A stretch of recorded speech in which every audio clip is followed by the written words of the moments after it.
안녕하세요. 오늘 저희와 함께 아주 흥미로운 탐구를 시작해 보겠습니다. 여러분이 보내주신 여러 자료들을 바탕으로 그 안에 숨겨진 어떤 관계의 실타래나 또 진정한 나의 모습, 그리고 우리 삶을 향한 깊은 시선 같은 것들을 한번 같이 풀어가 볼까 하는데요. 이 자료들을 이렇게 쭉 보니까 뭐랄까 개인적인 일기장 같기도 하고 서로 주고받은 편지를 이렇게 엿보는 듯한 그런 느낌이었어요. 굉장히 생생한 경험들, 또 진솔한 메시지들이 많이 담겨 있더라고요.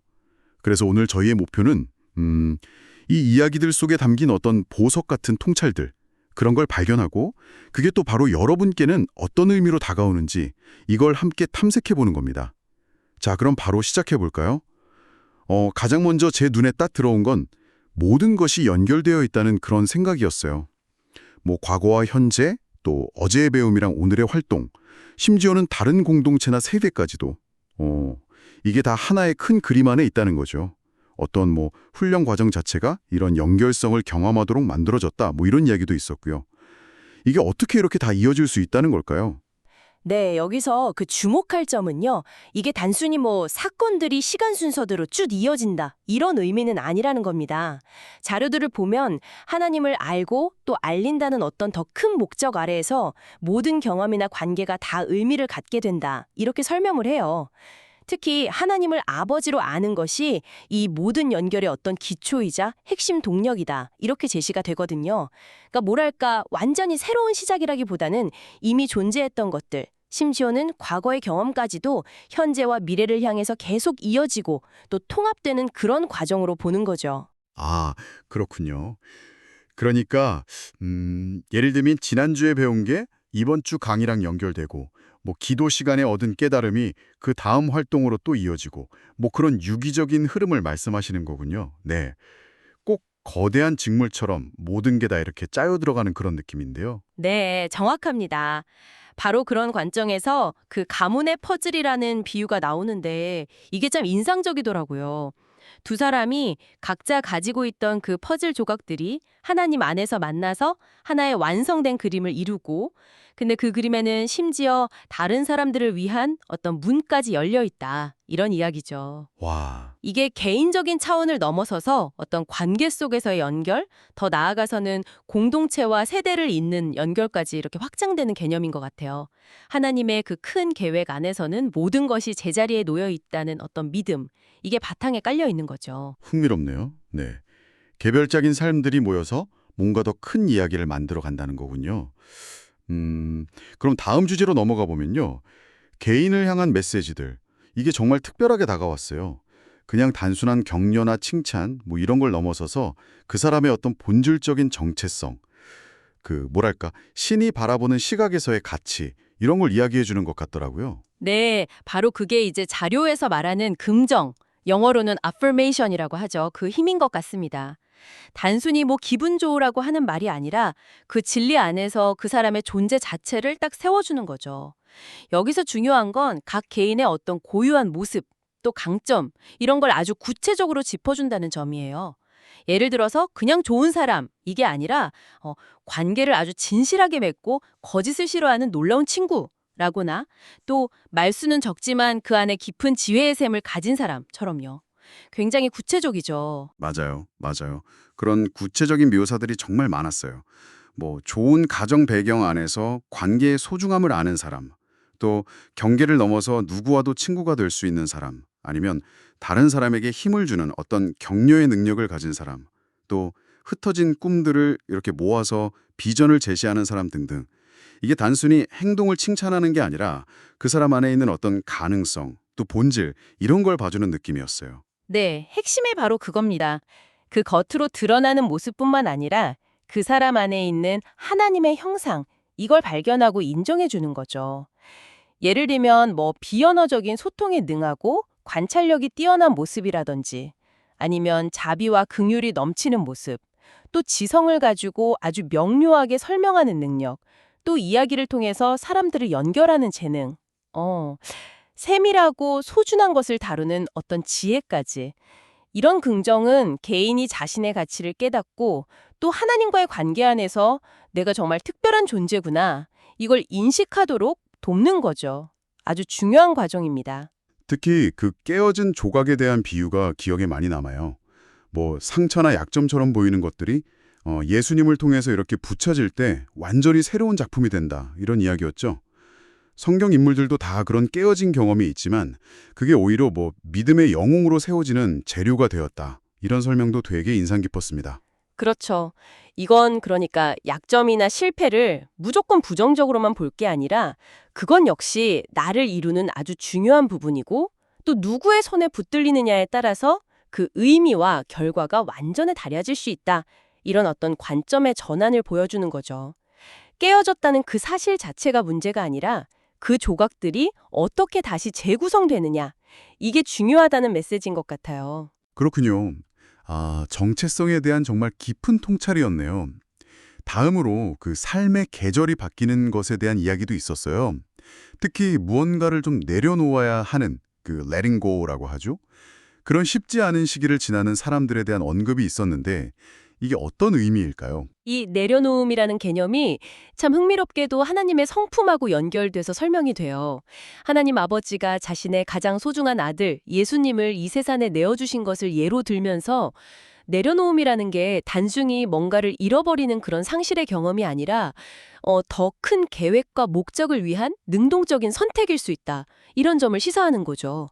자료에서는 심지어 렛고 자체가 하나님의 성품 중 하나다. 이렇게까지 표현을 하더라고요. 그러니까 이게 뭐 고통스럽거나 어려운 과정일 수는 있겠지만 그 자체가 그냥 목적 없는 상실은 아닐 수도 있다. 이런 말씀이시군요. 오히려 그 과정을 통해서 더 깊은 지혜를 얻게 될 것이다. 뭐 이런 격려도 같이 있었던 것 같고요. 맞습니다. 특히 어떤 변화나 전환의 시기를 겪고 있는 분들에게는 이게 큰 위로가 되고 또 새로운 관점을 줄 수 있는 그런 메시지인 것 같아요. 지금 당장은 좀 어렵더라도 이 계절을 통해서 하나님의 시각에서 내가 뭘 붙들어야 하고 또 뭘 놓아야 하는지 이걸 배우게 될 거다. 이런 희망을 제시하는 거죠. 네 번째 테마는 각자에게 주어진 독특한 재능과 부르심, 그러니까 소명에 대한 이야기입니다. 와, 정말 다양한 재능들이 언급되던데요. 관계를 잘 맺는 능력부터 시작해서 뭐 지혜롭게 조언하는 능력, 사람들을 이렇게 환영하고 세워주는 역할, 또 격려를 통해서 힘을 주는 능력, 심지어는 손으로 무언가를 창조하는 재능까지요. 특히 그 손재주에 대한 묘사가 굉장히 인상적이었어요. 그림 그리는 형제한테 당신이 만지는 건 무엇이든 생명을 얻는다 이렇게 말하는 부분이라든지 아니면 뭐 바구니 짝이나 꽃꽂이를 하는 자매에게 그 행위 자체가 마음을 담아내는 과정이다 이렇게 설명하는 부분이요. 그리고 요리하는 자매의 모습은 우아함, 그 finesse, gracious라는 단어로 표현됐었죠. 마치 발레 댄서처럼 굉장히 품격 있게 요리하고 그 존재만으로도 공간의 분위기를 바꾼다 뭐 이런 이야기였어요. 여기서 중요한 점은 이 재능들을 그냥 단순히 개인적인 기술이나 취미로만 보지 않는다는 거예요. 자료에서는 이걸 하나님의 형상이 각 사람을 통해서 드러나는 방식이다. 이렇게 해석을 하거든요. 예를 들어서 그림을 통해서는 하나님의 창조성이, 또 요리를 통해서는 섬김과 아름다움이, 관계 맺음을 통해서는 하나님의 어떤 사귐의 성품이 표현된다. 이런 식인 거죠. 따라서 이 재능들은 개인의 만족을 넘어서서 다른 사람들을 섬기고 또 하나님의 이야기를 전하는 어떤 소명과 직접적으로 연결이 된다는 겁니다. 그래서 그 그림 그리는 형제가 만화로 복음을 전하고 싶다고 했을 때 그게 바로 아버지의 마음을 대변하는 일이다. 이렇게 격려하는 거군요. 그리고 부부가 함께 퍼즐을 맞추거나 춤을 추는 그런 비유도 있었는데 이것도 어떤 관계 안에서의 공동의 소명을 참 아름답게 보여주는 것 같네요. 뭐 처음에는 좀 삐걱거렸지만 결국에는 아름다운 하모니를 이루게 될 거다. 이런 희망과 함께요. 맞습니다. 그리고 성물이라는 단어가 반복적으로 사용되는 것도 좀 주목해 볼 만해요. 이건 재능이라는 것이 내가 막 노력해서 얻은 것만이 아니라 하나님으로부터 주어진 것이라는 인식을 강조하는 거죠. 동시에 이 선물은 나만을 위한 것이 아니라 다른 사람들과 나누어야 할 책임, 그러니까 청지기로서의 역할이 있다는 것을 내포하고요. 사업가에게 하늘나라의 경영 원리를 배우라고 조언하거나 또 목회자에게 땅의 직함 너머에 하늘의 지위가 있다고 이야기하는 것도 결국 각자의 영역에서 하나님의 대사로서 살아가라는 그런 부르심으로 이해할 수 있겠습니다. 주는 것만큼이나 받는 것의 중요성에 대한 이야기도 참 흥미로웠어요. 특히 한 형제에게 주는 것이 훨씬 쉽지만 받는 것은 좀 어려울 수 있다. 뭐 이러면서 이제는 아내로부터 받는 계절에 들어섰다. 이렇게 말하는 부분이 있었잖아요. 왜 받는 것이 중요할까요? 이게 뭐랄까 문화적으로 보면 우리는 보통 주는 행위를 더 가치 있게 여기는 경향이 좀 있죠. 받는 것은 때로는 좀 의존적으로 보이거나 심지어는 좀 교만한 태도로 비춰질 수도 있고요. 하지만 자교에서는 이 영적인 관점에서 겸손 없이는 진정으로 받을 수가 없다 이렇게 강조를 합니다. 자신을 낮추고 또 자신의 필요를 인정할 때 비로소 온전히 받을 수 있다는 거죠. 그렇군요. 그러니까 계속 주기만 했던 사람에게 이제는 받는 연습을 좀 해라. 이렇게 권하는 거네요. 그리고 그 받음이 오히려 관계의 기초를 더 튼튼하게 해줄 것이다. 이렇게 말하면서요. 부부관계에서도 서로 주고받는 그 균형이 중요하고 이게 또 아버지의 마음과 연결된다. 이런 설명도 있었고요. 네. 특히 하느님이 주시는 선물, 그게 뭐 은사일 수도 있고 관계일 수도 있고 혹은 물질적인 것일 수도 있는데 그런 것들을 가볍게 여기지 않고 감사함으로 수용하는 태도가 중요하다고 말합니다. 아버지가 주신 선물을 소중히 여기지 않고 그냥 버린다면 아버지가 얼마나 마음 아파하시겠냐, 뭐 이런 비유를 통해서 주신 것을 온전히 누리고 또 활용하는 것의 중요성을 강조하죠. 심지어 배우자 자체가 하나님이 주신 가장 큰 선물 중 하나다. 이렇게까지 이야기합니다. 와, 정말 많은 이야기들이 있었는데 그 모든 것들을 이렇게 쭉 관통하는 가장 핵심적인 메시지는 결국 아버지의 마음이었던 것 같아요.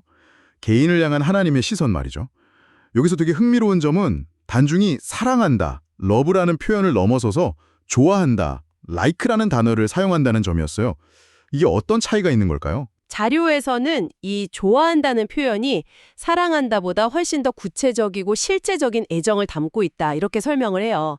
사랑이라는 단어는 때로는 너무 거대하거나 좀 관념적으로 느껴질 수 있는데 좋아한다는 것은 상대방의 아주 사소하고 구체적인 면목까지도 기뻐하고 소중히 여긴다는 의미를 내포한다는 거죠.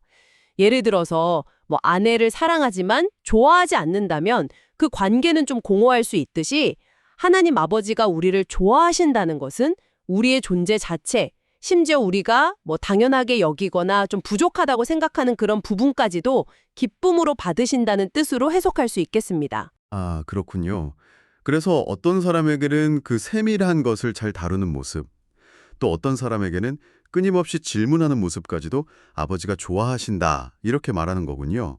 또 어떤 사람에게는 소중한 것을 마음 깊이 간직했다가 지혜롭게 나누는 그 모습을 좋아하신다고 하고요. 부부가 함께하는 그 관계 자체를 기뻐하신다는 말도 있었죠. 와, 정말 세밀한 애정이 느껴지네요. 네, 바로 그 점이 핵심입니다. 우리의 가치와 정체성이 세상의 기준이나 어떤 성과가 아니라 창조주의 절대적이고 무조건적인 애정과 인정에 기반한다는 아주 강력한 메시지예요. 앞서 이야기했던 그 깨어진 조각조차도 그분의 시선 안에서는 아름다움이 될 수 있다는 거죠. 나는 너 있는 그대로를 수용하거든. 왜냐하면 그 자체에 아름다움이 있거든. 이라는 그 직접적인 음성은 그 어떤 평가보다도 강력한 힘을 지니는 것 같아요. 자료에 나왔던 그 직접적인 표현들이 정말 마음에 깊이 남았어요. 뭐 내가 너를 아름답다고 부르기에 너는 세상 누구도 갖지 못한 아름다움을 지녔다. 또 너는 나의 소중한 아이야. 내 마음에 아주 특별한 자리를 차지하고 있다. 너 참 멋지다. 내 마음은 참 좋은 마음이다. 그냥 너 자신이 되어라. 지금 있는 모습 그대로를 받아들여라. 나도 너를 있는 그대로 받으니까. 뭐 이런 말들이요. 정말 와 닿더라고요. 네. 또한 우리가 가진 어떤 질문들에 대해서도 아버지가 기뻐하신다는 점이 참 인상적이었습니다. 어떤 답을 찾기 위해서 질문하는 그 과정 자체를 굉장히 소중히 여기시고 또 질문하는 그 마음을 정죄하지 않으신다는 거죠. 때로는 답이 없거나 혹은 뭐 예상치 못한 방식으로 답이 올 수도 있지만 중요한 것은 아버지께 나아가서 묻고 답을 구하는 그 관계 자체를 기뻐하신다는 점입니다. 네. 이 모든 깨달음과 경험들이 마지막에는 실제적인 나눔으로 이어지는 모습이 그려졌어요. 서로에게 선물을 주고받으면서 그 의미를 다시 한번 되새기는 그런 시간이었죠. 네, 이것은 앞서 저희가 논의했던 그 주고받음의 원리, 그리고 선물로서의 존재라는 개념이 공동체 안에서 어떻게 실제적으로 구현되는지를 보여주는 아주 아름다운 예시라고 할 수 있습니다. 단순히 물건을 교환하는 걸 넘어서서 서로를 향한 마음과 기도를 나누고 또 축복하는 과정을 통해서 배운 것을 실제로 살아내는 어떤 실천적인 장이라고 할 수 있겠죠. 정말 감동적인 이야기들이 많았어요. 뭐 꼭 필요했던 선글라스나 멀티탭이 누군가를 통해서 정확하게 전달되는 걸 보면서 하나님의 세심하심을 느꼈다. 이런 이야기. 또 어려운 형편에도 귀한 전기장판을 내어놓으면서 오히려 자신이 자유함을 얻었다는 고백. 누군가는 뭐 평생 처음 받아보는 명품 가방 선물까지. 그 물질적인 나눔 속에 담긴 마음들이 참 많이 느껴졌습니다. 네, 물질뿐만 아니라 어떤 영적인 필요나 관계의 회복을 위한 나눔도 굉장히 인상 깊었습니다. 메시지 성경이랑 손편지를 교환하면서 마치 영적인 아버지와 자녀처럼 서로를 축복하는 모습이라든지, 또 부부에게 데이트 상품권을 선물하면서 어떤 쉼과 관계의 중요성을 일깨워주는 모습, 또 눈물을 흘리는 지체를 위해서 아버지의 마음으로 기도하고 편지를 써주는 그런 모습들은 공동체의 깊은 사랑과 유대감을 잘 보여주는 것 같아요. 맞아요. 자신이 아끼던 화장품이나 생일 선물을 기꺼이 다른 사람에게 이렇게 흘려보내는 모습도 참 인상적이었고요. 이 모든 나눔의 이야기들이 앞서 이야기했던 테마들을 아주 생생하게 증언하는 것 같다는 느낌이 들었어요. 그렇죠. 이 선물 나눔은 결국 내가 받은 은혜를 흘려보내는 것, 또 나 자신이 선물이 되어서 살아가는 것을 실제로 경험하고 연습하는 그런 시간인 것 같습니다.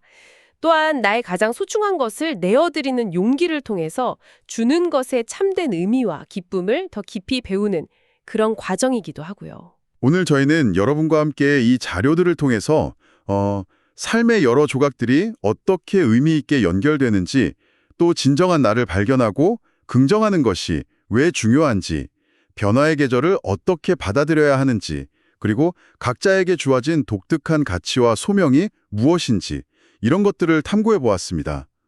무엇보다 이 모든 것의 중심에는 우리 각자를 단순히 사랑하실 뿐 아니라 좋아하시는 그 아버지의 깊고 세밀한 마음이 있다는 것을 발견했죠. 자, 이 이야기들을 들으시면서 여러분의 삶 속에서는 어떤 연결고리들이 보이시나요? 여러분의 어떤 모습을 하나님 아버지가 특별히 좋아하실 것 같다고 느껴지십니까? 혹시 지금 여러분의 삶에 내려놓음이 필요한 영역은 어딘가요?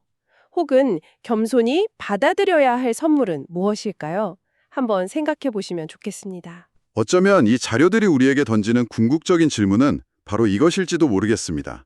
하나님께서 당신의 삶이라는 책에 새롭게 써내려가고 있는 이야기는 과연 무엇이며, 그 이야기를 당신은 어떻게 세상과 나누시겠습니까? 여러분의 존재 그리고 여러분의 이야기가 누군가에게는 가장 필요한 선물이 될 수 있습니다. 네, 여러분이 만지는 모든 것에 생명이 깃들고 또 여러분의 삶을 통해서 하나님의 성품이 자연스럽게 흘러나갈 수 있습니다. 여러분 자신이 바로 그분의 귀한 선물임을 기억하시면서 그 선물을 나누는 여정을 기쁨으로 걸어가시길 바랍니다. 오늘 저희 탐구에 함께해 주셔서 정말 감사합니다. 다음 시간에 더 흥미로운 이야기로 다시 찾아뵙겠습니다.